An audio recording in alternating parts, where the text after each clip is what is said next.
जय श्री महाकाल। आप सबका बहुत स्वागत है आपके अपने YouTube चैनल महाकाल तंत्र ज्योतिष में। मैं आपका मित्र रोहित तिवारी आज पुनः आपके साथ उपस्थित हूं। आज हम हस्तरेखा में कुछ विशेष रेखाओं के विषय में चर्चा करेंगे जो हाथ के मणिबंध से निकलती हैं और मनुष्य के भाग्य का निर्धारण करती हैं। ऐसी रेखाएं मनुष्य के जीवन में क्या शुभ फल देंगी, क्या अशुभ फल देंगी, इस विषय पर हम विस्तार से चर्चा करने वाले हैं। आप मेरे चैनल पर नए हैं तो चैनल को सब्सक्राइब जरूर कर दीजिए, क्योंकि मैं हमेशा कहता हूं सीखना है ज्योतिष तो फॉलो महाकाल तंत्र ज्योतिष। चलिए बिना विलंब किए हम प्रारंभ करते हैं। जैसा कि आप एक हाथ का चित्र देख रहे हैं और इस हाथ के चित्र में मैंने कुछ रेखाओं को अंकित किया है। इसमें जीवन रेखा है और जीवन रेखा के साथ साथ इसमें मात्र रेखा, मस्तिष्क रेखा, हृदय रेखा है। तो हम सबसे पहले बात करेंगे बलय रेखा, कलाई के ऊपर पाई जाने वाली जो प्रथम रेखा होती है। यदि यह रेखा धनुषाकार हो, लहरदार हो या इस प्रकार धनुषाकार हो, तो इस प्रकार के जातक के जीवन में वह थोड़ा सा शुभ फल प्रदान नहीं करती है। इस प्रकार की जो रेखा होती है वह मानव को उसके जीवन में, उसके अंदर स्वाभाविक रूप से कुछ मानसिक कमी को दर्शाने वाली होती है। यह जो रेखा है यदि यह धनुष आकार टेढ़ी हो तो स्वाभाविक रूप से ऐसा जातक कुछ कमजोर होता है, मनोबल उसके अंदर बहुत कम होता है। और विशेष रूप से इस प्रकार की जो रेखा होती है पुरुषों में पुत्र उत्पन्न करने का दोष उत्पन्न कर देती है। अर्थात ऐसा जो जातक होता है वह पुत्र उत्पन्न करने में सक्षम नहीं होता है। यदि यही रेखा स्त्रियों के हाथ में इस प्रकार की बन रही हो तो इस प्रकार की जो स्त्रियां होती हैं वह संतान उत्पन्न नहीं कर सकती, या फिर संतान उनके गर्भ में जो है प्रवेश तो करती है, मतलब संतान की स्थिति होती है, गर्भवती होती है, लेकिन कुछ ही समय बाद गर्भस्राव हो जाता है, गर्भ का पतन हो जाता है। तो यह स्थिति जो है अच्छी नहीं मानी जाती है हाथ में। विशेषकर स्त्रियों के हाथ में यह रेखा थोड़ी सी अशुभ फल करने वाली होती है। अब हम बात करेंगे हाथ की जो बलय रेखाएं हैं।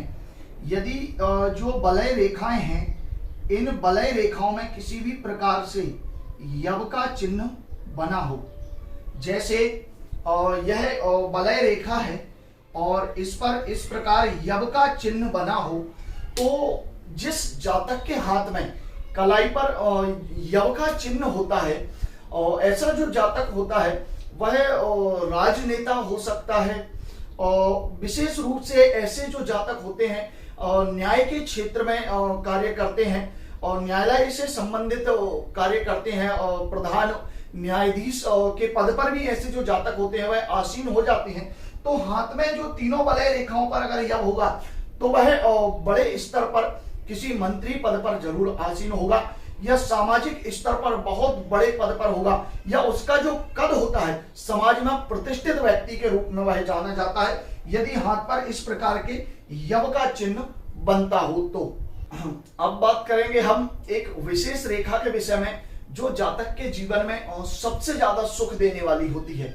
ऐसा जातक जीवन में राजसी सुख भोगता है, अर्थात राजाओं जैसा सुख उसके जीवन में होता है यदि हाथ के मणिबंध से निकलकर कोई रेखा अंगूठे के दूसरे पर्व तक जाती हो। जी हाँ, यह जो रेखा है यदि मणिबंध से निकलकर अंगूठे के दूसरे पर्व तक जाती हो तो ऐसा जो जातक होता है वह राजा के समान सुख भोगता है। अर्थात ऐसे जातक का जन्म बहुत ही धनाढ्य परिवार में होता है और वह पूरा परिवार, पूरा कुटुंब राजसी सुखों से युक्त होता है। ऐसे जातक के जीवन में जन्म लेते ही जो है भूमि, भवन, वाहन आदि का सुख उसके पास बहुत अच्छी मात्रा में होता है और वह राजसी जीवन होता है और राजसी प्रकृति का जातक होता है, जिसके मणिबंध से अंगूठे के दूसरे पर्व तक अगर कोई रेखा जाती है तो।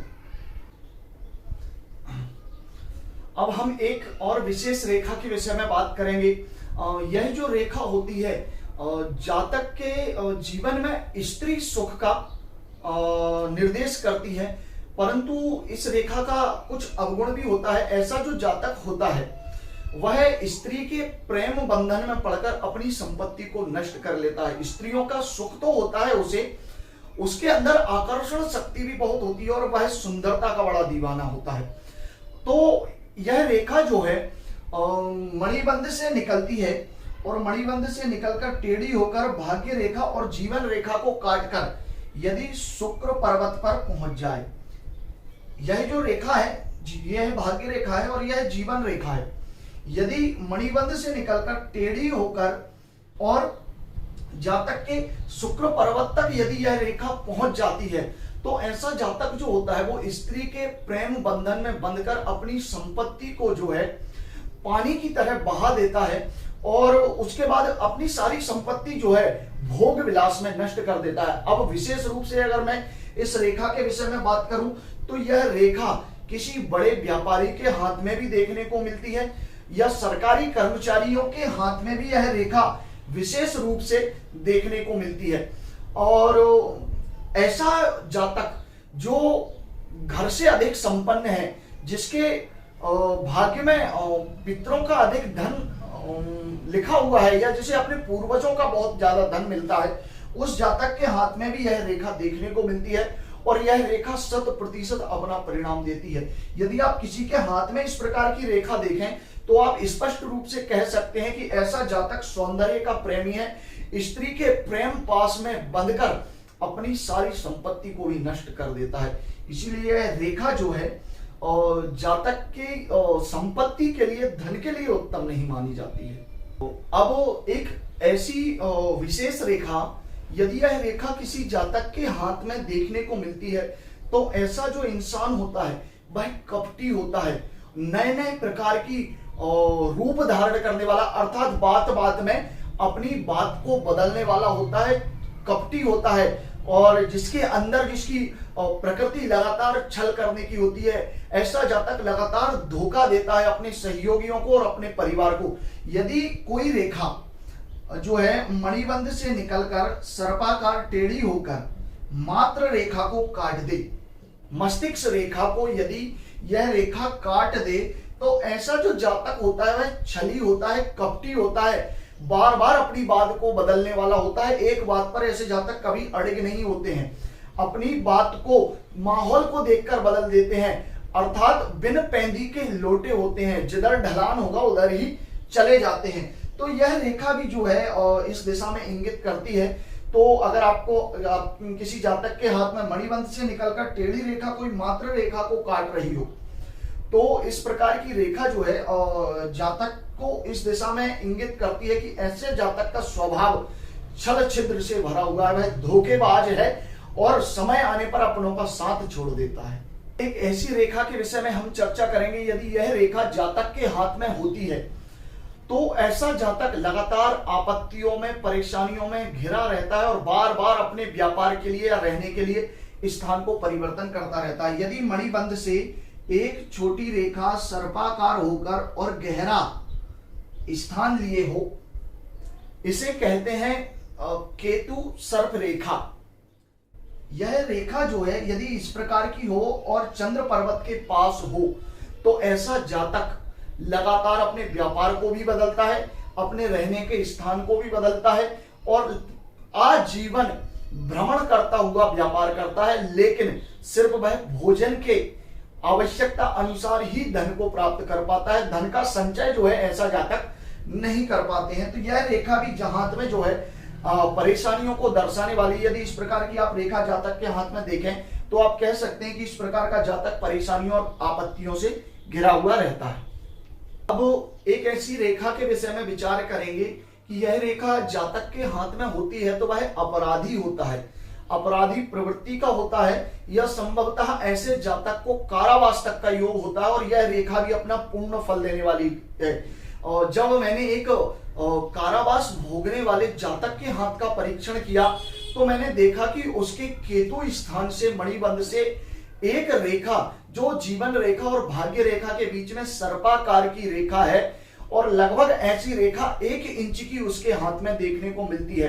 तो यह रेखा भी जो है अचानक से जातक के जीवन में जेल या अपराधी प्रवृत्ति ऐसी स्थिति उत्पन्न करती है और वह रेखा यदि मणिबंध से उठकर सर्पाकार होकर 1 इंच के लगभग यदि जीवन रेखा और भाग्य रेखा के बीच में हो तो ऐसा जातक 100% अपने जीवन काल में जो है और जेल की यात्रा करेगा और कोई ना कोई बड़ा अपराध करेगा जिसके कारण उसे जेल की यात्रा भोगनी पड़ेगी। अब हम एक ऐसी रेखा के विषय में बात करेंगे। यह रेखा जातक के शरीर में रोग को प्रदर्शित करने वाली होती है, अर्थात ऐसा जातक रोगी होता है और लगातार उसके शरीर में रोग बना ही रहता है। तो अगर जीवन रेखा किन्हीं छोटी छोटी रेखाओं के द्वारा काटी जा रही है, जीवन रेखा किन्हीं छोटी छोटी रेखाओं के द्वारा अगर काटी जा रही है तो ऐसा जो जातक होता है वह लगातार रोग से ग्रसित रहता है। उसके शरीर में कोई ना कोई रोग बना ही रहता है और उसका जीवन रोग में ही व्यतीत होता है। तो इस प्रकार की रेखाएं अगर जीवन रेखा को काटें तो यह अनिष्टकारी माना गया है, उसके जातक के जीवन में रोग से उसे परेशानी देने वाली होती है। अब हम एक ऐसी रेखा के विषय में बात करेंगे जो रेखा जातक के जीवन में बहुत अधिक धन संपत्ति देने वाली होती है। जब भी आप किसी जातक के हाथ में इस प्रकार की रेखा को देखें तो आप स्पष्ट रूप से कह सकते हैं कि यह जातक अपने जीवन में बहुत धनाढ्य होगा और बहुत धन संपत्ति कमाएगा।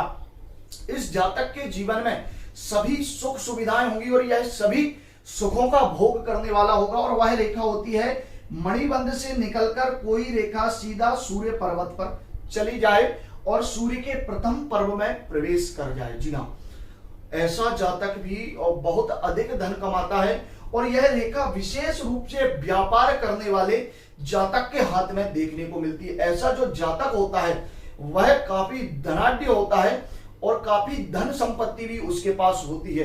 तो यह रेखा जब भी किसी के हाथ में आप देखें तो आप कह सकते हैं कि यह बहुत धनाढ्य जातक है। अब हम एक ऐसी रेखा के विषय में बात करेंगे।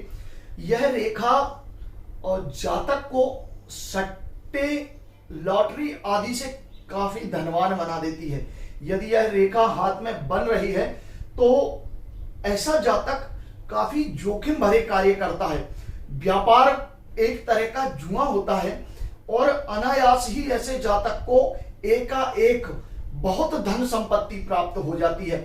और वह रेखा होती है यदि मणिबंध से निकलने वाली कोई रेखा बुद्ध पर्वत पर चली जाए।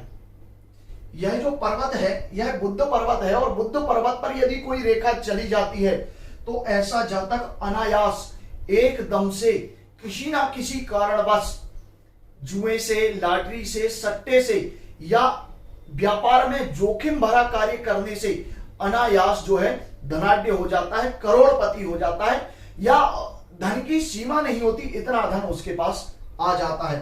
तो यह रेखा भी जातक के जीवन में काफी धन प्रदान करने वाली है। जब भी किसी के हाथ में ऐसी आप रेखा देखें जो मणिबंध के पास से चंद्र और मंगल पर्वत से संबंध बनाती हुई, क्योंकि चंद्र और मंगल की स्थिति जो है महालक्ष्मी योग का निर्माण कर देती है। और यदि उनसे स्पर्श की हुई कोई रेखा बुद्ध पर चली जाए, अर्थात व्यक्ति की बुद्धि के स्थान पर या उसके व्यापार के स्थान पर चली जाती है, क्योंकि बुद्ध व्यापार का बहुत बड़ा कारक माना गया है, जातक की सोच, बुद्धि क्षमता का बड़ा कारक माना गया है और धन का आगमन या धन की स्थिति जातक की बुद्धि से ही होती है। तो यह रेखा भी जातक को काफी धनाढ्य बनाने वाली होती है। अगर मेरे द्वारा दी जानकारी आपको अच्छी लगी है तो चैनल को सब्सक्राइब जरूर कीजिए, क्योंकि मैं ऐसे ही ज्ञानवर्धक वीडियो हमेशा आपके लिए अपने चैनल पर लेकर आता रहता हूं। जय श्री महाकाल।